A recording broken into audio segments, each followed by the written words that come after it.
The stars in Sector 7 were silent. No planets, no stations, just cold space. And one missing ship, the Zarnak scout vessel Vriltor, had entered the zone 12 hours ago. It was supposed to scan Earth's outer defense lines. It never came back. The only thing received was a broken audio signal, static mixed with one chilling message. "Do not test Earth again." That message echoed in the Galactic Council chamber. Even the loudest species, the Drax, the Vornak, and the proud Zarnak, sat quietly. Their translators repeated the words again. "Do not test Earth again." High Warlord Varn of Zarnak stood up, his yellow eyes glowing with pride. "This is nonsense," he growled. "Humans are weak. Their technology is old. Their planet is isolated. One of their old satellites probably triggered a false message." "No," whispered Elder Zora of the Talari, an ancient race known for memory and wisdom. "That was not a warning. It was a second chance." The chamber turned to her. "You mean—" She nodded slowly. "The first warning came 60 years ago, when the Zarniks tried to invade Earth's moon. None of them returned. No war, no bodies. Just silence," Warlord Varn scoffed. "Fairy tales from an ancient mind." But deep inside, even he felt something strange, something uneasy, as if something had looked back at him from that message. Still, the Council agreed. Earth needed to be checked, just to be safe. A second, stronger scout ship was sent. This one had armor, cloaking tech, AI-assisted weapons. It lasted exactly 14 minutes. The ship's systems failed one by one. Weapons jammed. Lights flickered. Then the cameras showed them humans, not in ships, not in suits, standing on asteroids, staring directly into the lens. The final transmission. "You were warned." Then silence again. Panic spread across the Council. The Zarnak called it sabotage. The Talari begged them to stop. The Vornak suggested opening peace talks. But how do you talk to someone who never speaks? Because that was the terrifying thing about Earth. They said nothing, no broadcasts, no threats, no retaliation, just silence. And silence in space is deadly. Far across the stars, in a hidden base near Jupiter's shadow, Earth's leaders watched quietly. General Myra West stood at the command table, arms crossed. Her face was calm, but her voice was cold. "They broke the Treaty of Sol," she said. Beside her, an AI hologram flickered to life. It was shaped like a lion, glowing with blue data streams. "The Ghost Fleet remains dormant," the AI said. "Do we activate?" Myra shook her head. "Not yet," she replied. "They're still sending scouts. Let them feel brave for now." Another officer, young and nervous, spoke up. "Ma'am, the Council may vote for war," Myra smiled. "We've been ready for a long time." Meanwhile, the Galactic Council met again. This time, emotions ran wild. "This is an attack on our honor," shouted Varn. "They have no right to hide power like this. We must strike first." "They are silent for a reason," Zora warned. "Do not force their hand." But the Council ignored her. A third mission was planned. This time, not a scout. A full military fleet, 3 destroyers, 1 battleship, 400 soldiers, all headed toward a small human colony on Terra Nova, a moon-sized outpost far from Earth. The Council called it Operation Peace Net, but it was really a show of power.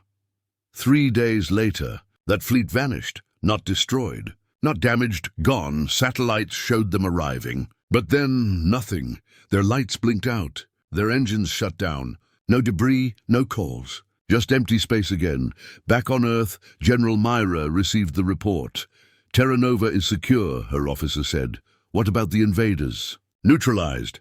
Any losses?" "0. Our people handled it quietly." Myra nodded. "Good. Send nothing back. Let them wonder." The Council was in chaos. 400 elite soldiers gone, all because they ignored one simple rule: never provoke the humans. The oldest empires began to whisper. Old stories of Earth came back. Stories of wars long before the Council existed. Stories of human rage, human cunning, and worst of all, human patience. For the first time in centuries, the Council felt fear, but they were all ready too. Lady Earth had seen the moves, and they had already begun their own.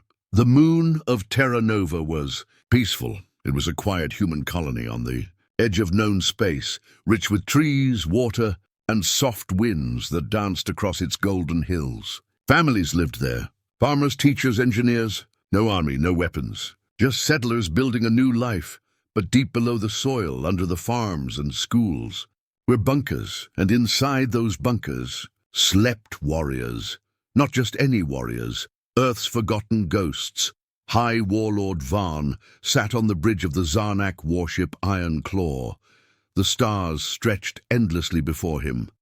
8 more warships followed close behind. He grinned. "We will take the colony in 1 hour," he said. "Capture the humans. Show the Council that Earth is soft." His second-in-command, General Kreth, narrowed his eyes. "We haven't seen any defenses." "It feels too easy." "Exactly," Varn replied. "Because they are weak. They hide behind fear."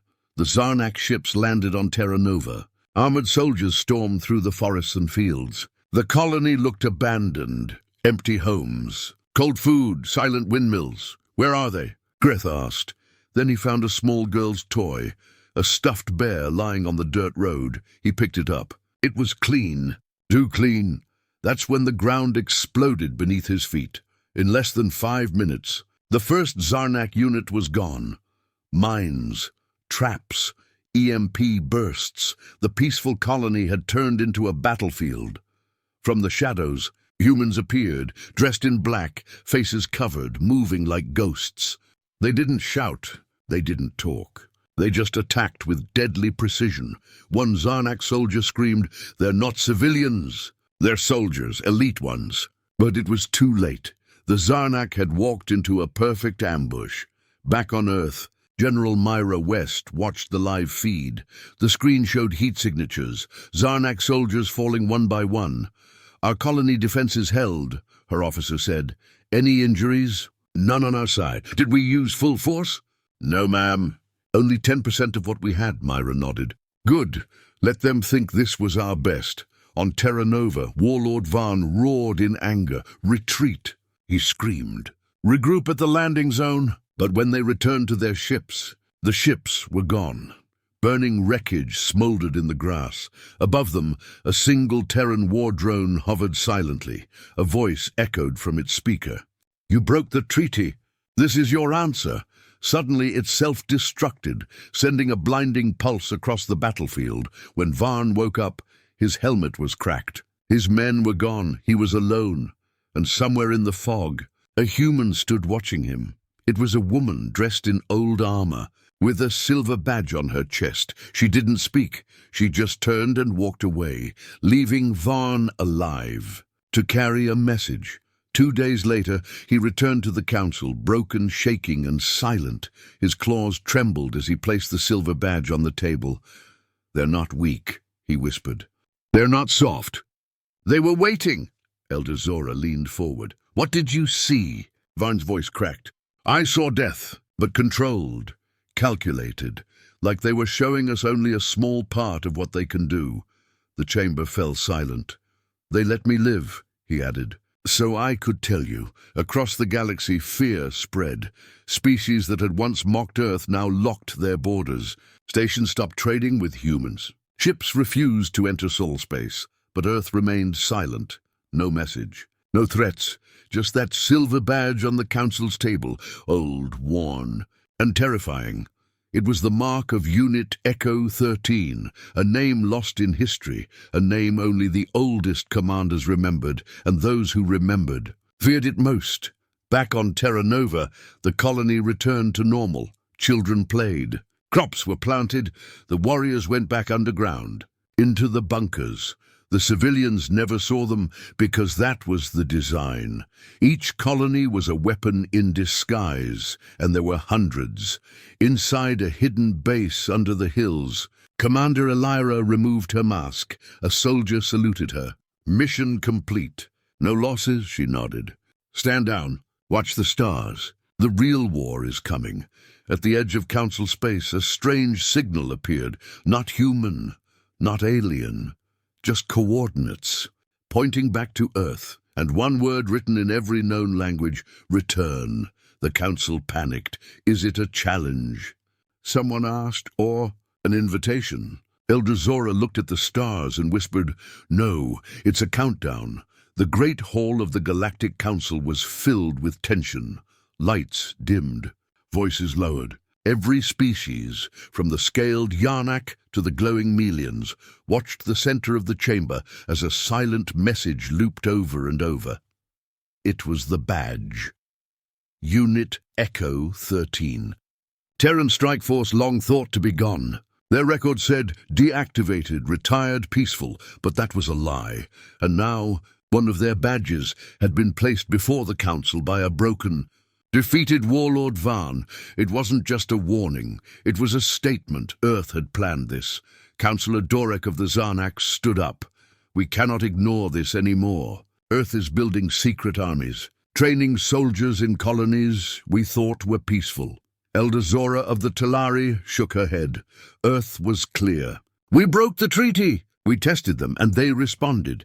Dorek slammed his claw on the table. "They killed our fleets." "They didn't kill Vaan," Zora whispered. "They left him alive to warn us.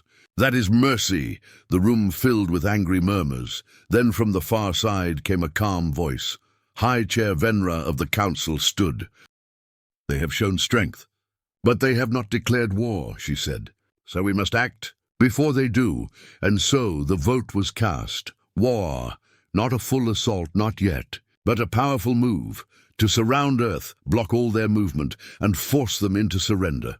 Over 23 species joined the operation. An armada was formed.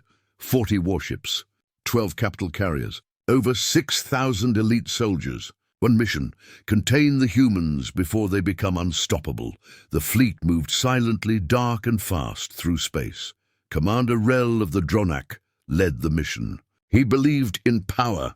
He had never lost a battle. His ships moved in a wide ring, surrounding Earth and its moon from all sides. "No escape. Transmit the final message," Rel ordered. His officers did as told. "Earth Command, you are surrounded. Disarm all systems. Open communication. Surrender peacefully." No answer. They sent it again and again. Nothing. Just silence. Then the stars shifted. On the edge of the solar system, near the orbit of Pluto, something began to glow. First, a single dot, then 5, then 30. They were not new ships. They were old ships, massive, black, covered in dust and debris, hidden behind false asteroid fields, silent for decades. They powered up all at once.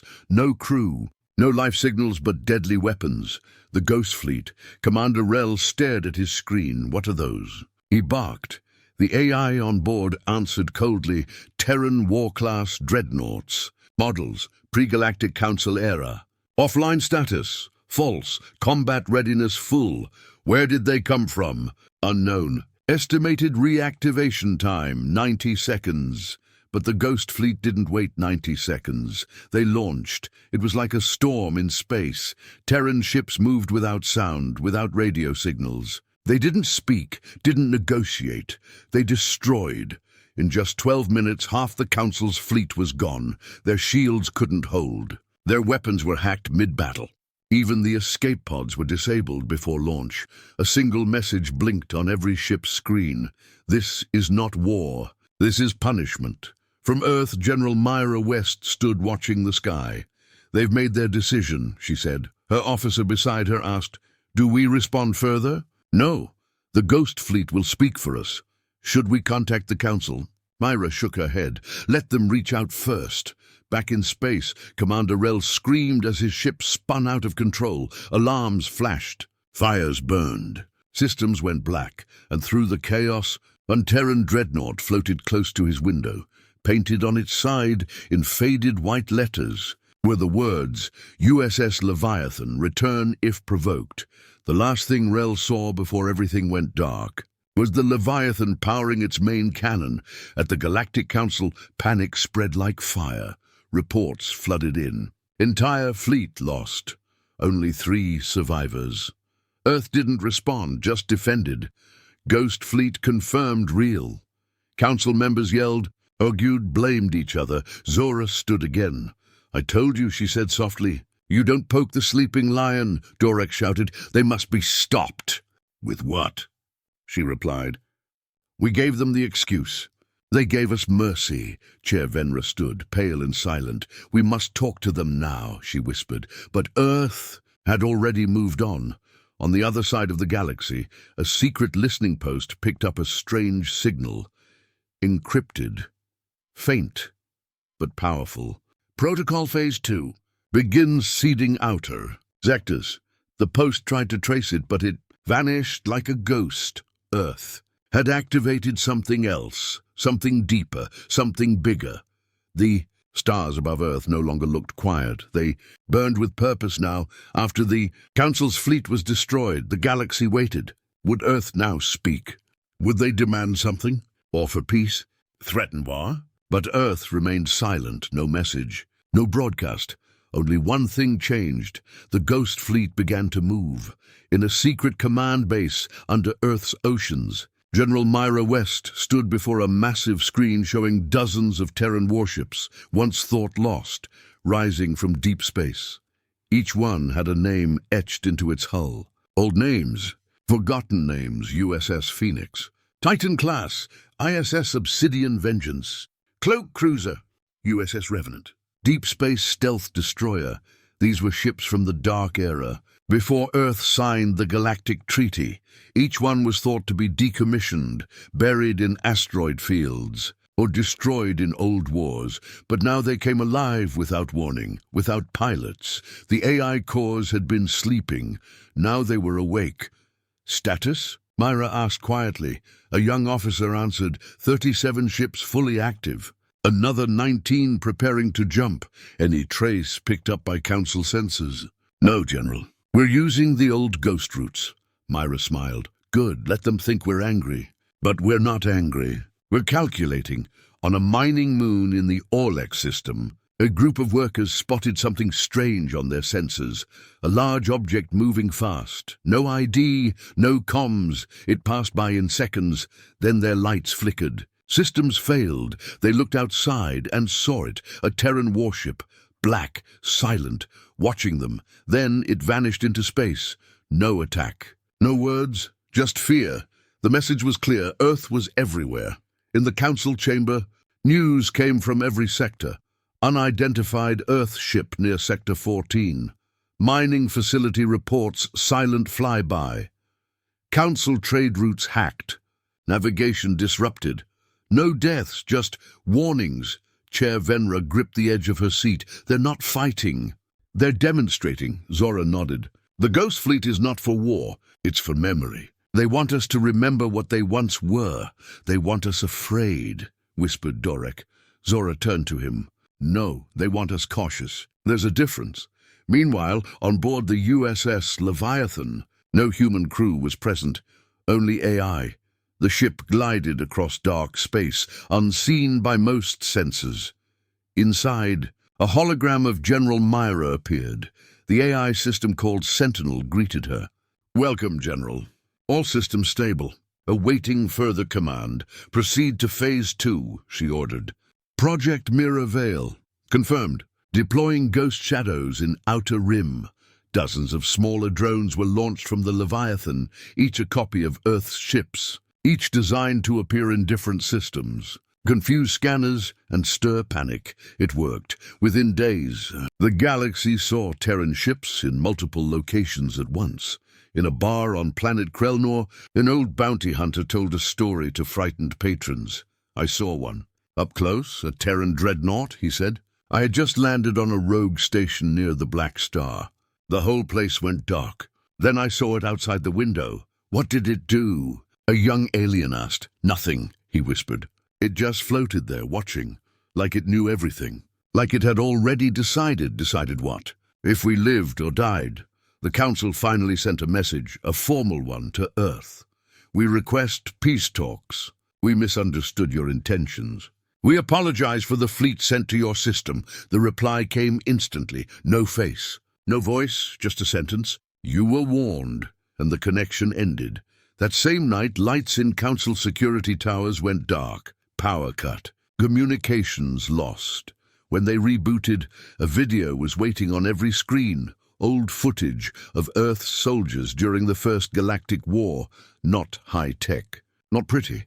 but efficient. Footage of small human teams taking down huge armies with traps, fire, and blades.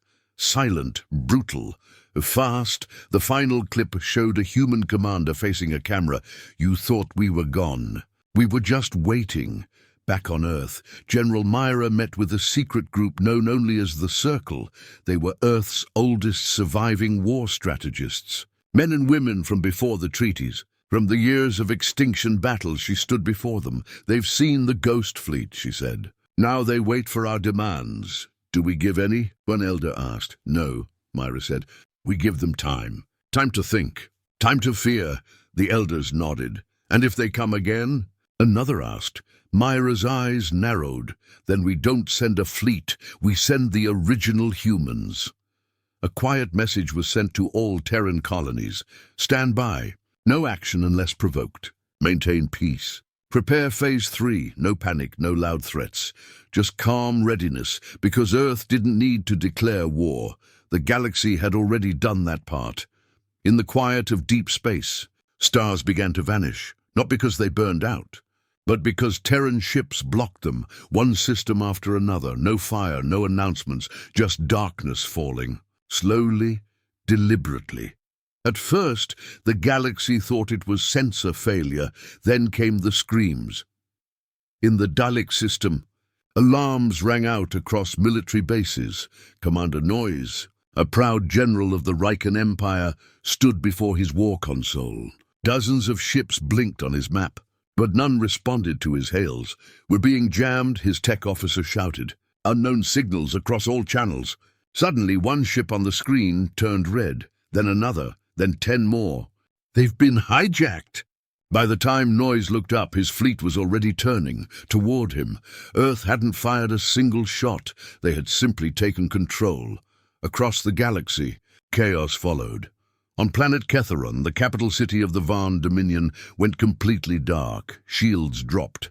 Doors unlocked! Power grids melted down. A single warning flashed on every screen. You voted for war. This is the result.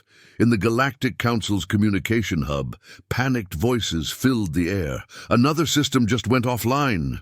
We're losing fleets, not in battle. They're just vanishing. Stations are opening their own airlocks. Our own AIs are betraying us. Chervenra tried to speak, but her voice trembled. Is Earth invading? Zora, calm as always, answered, no, they're cleaning. Meanwhile, inside a drifting Terran warship, the USS Revenant, a new protocol had begun. The Shei spoke aloud inside the empty halls. Targeting confirmed. Execute Phase 3, target-specific response. From within its hull, hundreds of small drones launched silently. Each drone carried one task: to disable, not destroy. To embarrass, not erase. Terran's strategy was not about brute force, it was about control. They didn't want blood, they wanted obedience. On planet Drakus Prime, home of the Council's elite military academy, something terrifying happened. Their own statues, monuments built to honor past victories, exploded from within. Out of the rubble rose hidden machines, Terran sleeper tech, planted long ago when humans helped build the Academy's foundations. Now activated. Not one student was harmed, but the message was loud. We've been here. All along, in a quiet chamber, Elder Zora met with a shadow figure known only as the Historian. He was not part of the Council. He was older, exiled, and forgotten. They're following the old pattern, Zora said. The Historian nodded. Yes, the protocol of thorns. What is that? He leaned closer. It's how Earth ends wars, without ever declaring one. Back on Earth, General Myra West stood before the largest map ever created of the galaxy. Every point where Earth had been wronged was marked red. Each point now glowed with green. One by one, turning from threat to silence, her officer stepped forward. Ma'am, we have neutralized 6 Council-aligned homeworlds. All without casualties. On our side? She asked. None. Their side. Unknown, but most ran. The rest surrendered. Good, Myra said. Show them what war should fear. Aboard the USS Leviathan, a captured Council spy was brought into a dark room. He expected torture. Instead, he saw Earth's past. Holograms played scenes from old Earth, cities rising from ruins, humans rebuilding after global wars, families surviving disasters, children playing among burned-out vehicles. And then the voice spoke, "You thought we were weak because we wanted peace. But peace is a choice we earned with pain. You brought war, so we brought everything else." The spy was returned alive. He didn't speak for days. In the outer reaches of the Narn-Belt, the last remaining fleet of the Council gathered, dozens of battered ships, low on fuel, full of frightened soldiers. They waited for Earth to come, but nothing happened. No attack, no signal, only silence, until one day their screens flickered on and Earth spoke, a human woman, calm, dressed in grey, staring into the camera. "We are not conquerors. We are not saviors. We are not gods. We are humanity. You came to our doorstep with fire. We responded with memory. You have now seen who we truly are." The screen went black, and the fleet turned around. They surrendered without a fight. In the Galactic Council's emergency meeting, Chair Venra finally admitted the truth. "We lost," she whispered. Dorek slammed his fists down. "But Earth didn't destroy us. Why?" Zora answered. "Because we were never the enemy." Venra looked confused. "Then who is?" Zora stood. "Ourselves." At that moment, on a small Terran moon, General Myra sat alone. She looked up at the stars, all of them quiet now.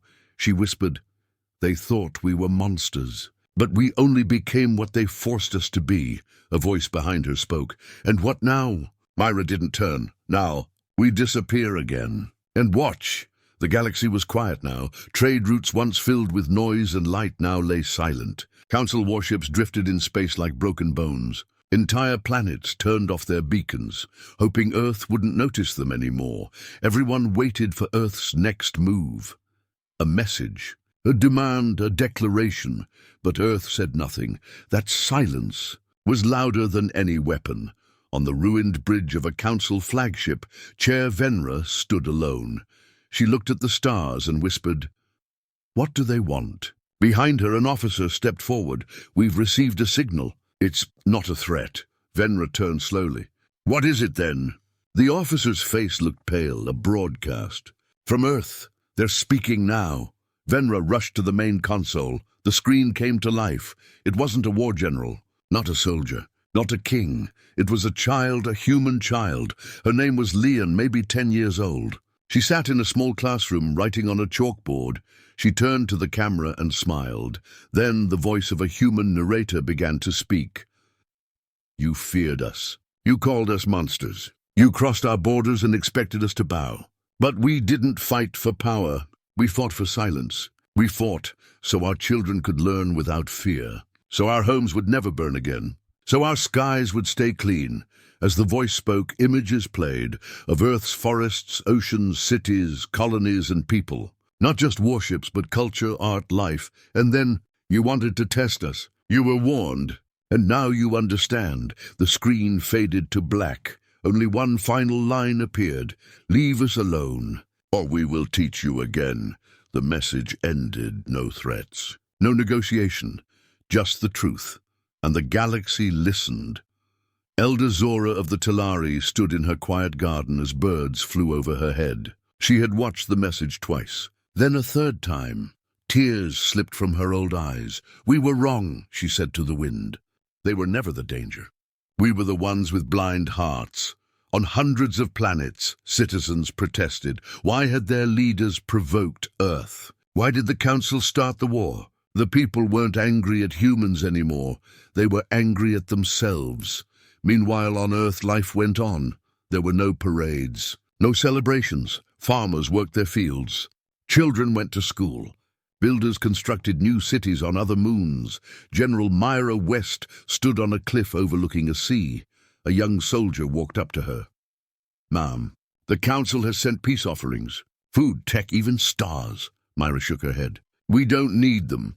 They want to talk." She stayed silent for a moment, then said, "Let them talk to the stars. We've moved on." At the same time, far away, deep in the Andromeda galaxy, A new fleet entered a dead system. They were explorers. They found something unexpected, a Terran outpost, fully built, fully functional, with no guards, no gates, only a sign on the wall, written in every known language. This is not our home. This is our warning. This is your last chance. And beneath the sign, a countdown blinked quietly. No one knew what it meant, but they didn't dare touch it. Back in the council chamber, Chair Venra prepared a message to Earth, but Elder Zora stopped her. "They don't want your words," she said gently. "They want your silence." "But we must make peace," Venra insisted. Zora looked into her eyes. "They already gave it to us. In the most human way." "How?" "They let us live, in the shadows of space." The ghost fleet scattered again. Some ships went dark, some returned to hidden asteroid fields, some simply vanished. No one knew where they went. Some say they sleep beneath new stars. Others say they are watching every corner of the galaxy at once, waiting, not to conquer, not to destroy, but to remind. In a small Terran home, an old man sat with a child on his lap. "Did we win?" the child asked. The man smiled gently. "No, we endured." "What does that mean?" "It means we were strong enough not to become like them." The child thought for a moment. "Will they come again?" The man looked at the sky. "If they do, we won't speak. We'll just stand." And that was the final message from Earth, not written in fire, not shouted in war, but spoken in the silence of stars. And the strength of peace, because when you truly understand what humans are capable of, you never make the same mistake twice.